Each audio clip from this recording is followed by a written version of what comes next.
हम खड़े हैं ऐतिहासिक पानचक्की में। इसी के करीब एक ऐतिहासिक दरवाज़ा है, महमूद दरवाज़ा। जिसके नाम पर ये महमूद दरवाज़ा है, हम उन्हीं के मज़ार के पास खड़े हैं। 1950 से यहाँ की ये जो दरगाह है पानचक्की की, यहाँ पर खिदमत कर रहे हैं एक शख्स। आइए उनसे बात करते हैं और शाह महमूद, इनकी थोड़ी सी हिस्ट्री जानने की कोशिश करते हैं। आपका नाम बताइए। शेख इब्राहिम। कितने सालों से आप यहाँ पर खिदमत कर रहे हैं? और ये जो शाह महमूद है, जिनकी यहाँ पर मज़ार है, जिनके नाम पर ऐतिहासिक दरवाज़ा है, उनकी थोड़ी सी हिस्ट्री हमारे दर्शकों को बताइए। क्या बोलने का? हज़रत बाबा शाह महमूद पंचक्की के आर्किटेक्ट इंजीनियर है। इनके प्लान पे काम हुआ सब पंचक्की का। ये कहाँ से थे? अमरावती ज़िला के नवाब थे, अचलपुर परतवाड़ा के। जी बाबा के शिष्य बन गए थे जी। और उनकी सेवा में अपना जीवन लगा दिए। उनके प्लान पर सब काम हुआ पंचक्की का। कौन से साल में वो यहाँ औरंगाबाद आए थे? वो औरंगज़ेब का ज़माना जी 1600 का, और 1763 में उनका देहांत हुआ। जी। इतने साल वो यहाँ पर किसके साथ रहे? और महमूद दरवाज़े पर उनकी थोड़ी सी मालूमात बताइए। महमूद दरवाज़ा बाबा शाह महमूद का बनाया हुआ है। वो अचलपुर परतवाड़ा के अमरावती ज़िला के नवाब थे और पूरी पंचक्की शाह महमूद के प्लान पे बनी। निज़ाम हैदराबाद ने गुंबद बनाए है मुसाफिर शाह बाबा का। इनका प्लान है सब, शाह महमूद। इमेजिन कीजिए, उस ज़माने में टेक्नोलॉजी का नामो निशान जब नहीं था, तब भी इतने खूबसूरती से आप देख सकते हैं ये पत्थरों में जो ये पानचक्की बनी है। बताया जाता है कि ये रेड स्टोन में बनी है और ये राजस्थान से आया था उस ज़माने में। महमूद शाह जो थे, उनके इंतकाल के बाद उन्हीं के नाम पर पानचक्की का जो जुड़वा कहा जाता है महमूद दरवाज़ा, ये उनके नाम पर बना दिया गया महमूद दरवाज़ा, जिसकी हालत आज बहुत ही खस्ता है। तो आइए देखते हैं महमूद दरवाज़े की हिस्ट्री। महमूद शाह जब औरंगाबाद आए तो आप मेरे पीछे ये मज़ार देख सकते हैं, बाबा शाह मुसाफिर की यहाँ पर जो मज़ार है।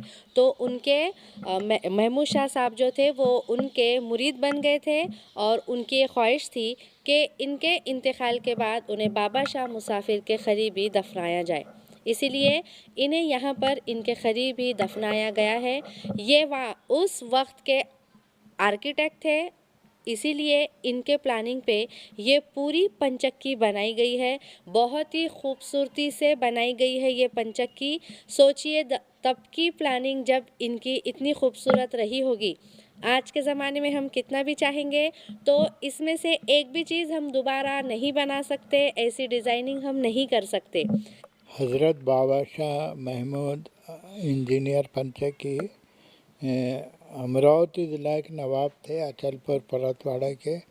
इनके प्लान पे सब काम हुआ 1700 ईस्वी सन में। 1744 में कंप्लीट हुई पंचक्की और शाह महमूद 1763 में उनका देहांत हुआ।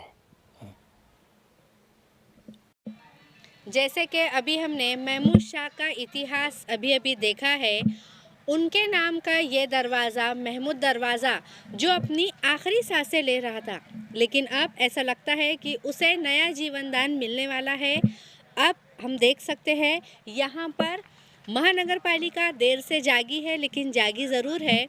देखने को मिल रहा है कि यहाँ पर बहुत ही खूबसूरत डिज़ाइन के साथ महमूद दरवाज़े की रिपेयरिंग शुरू हो गई है।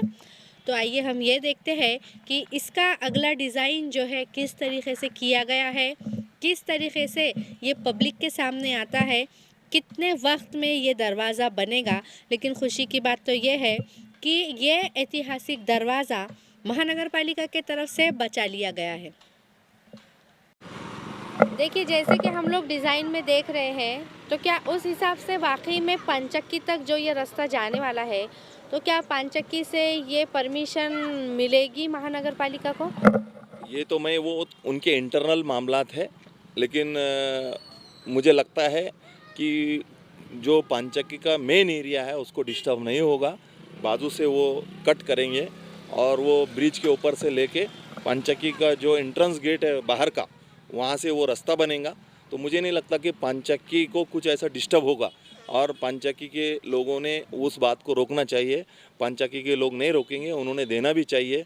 जैसा कि आप देख रहे हैं, ये मकान 1.5 साल पहले ये मकान जो था ढाया गया, मतलब इसको मास्टर प्लान में लिया हुआ है, ये कहकर कि भाई यहाँ से ब्रिज बनने वाला है। अब 1 साल पहले ही ये मकान में जो रहते थे उसको खाली करा के ये मकान तोड़ा गया, जबकि ये वक्फ बोर्ड की ज़मीन है। वक्फ बोर्ड ने लीज करके दिया था, और जिसको भी लीज करके दिया था वो बेचारा रह रहा था। लेकिन 1 साल पहले ही जो है तो वो बेचारे का मकान खाली करके, ये मकान तुड़वा के, और ये बोल के कि भाई यहाँ पर काम होने जा रहा है, वो खाली करा दिया गया है। क्योंकि ये जो मिल्कियत है ये भी वक्फ बोर्ड की है, मतलब ये वक्फ बोर्ड जो है स्टेट गवर्नमेंट के अंडर में आता है, स्टेट गवर्नमेंट की मिल्कियत है। तो ये ऐसी कुछ बात होना नहीं चाहिए, और ये उन्हीं के इख्तियारात में है, उन्हीं के कंट्रोल में है। तो ये इजी गोइंग में काम हो सकता है। लेकिन मेरा ये बोलना है कि जैसा कि बाजू एक ग्राउंड है, ओपन स्पेस है, थोड़ा वहाँ चलते हैं।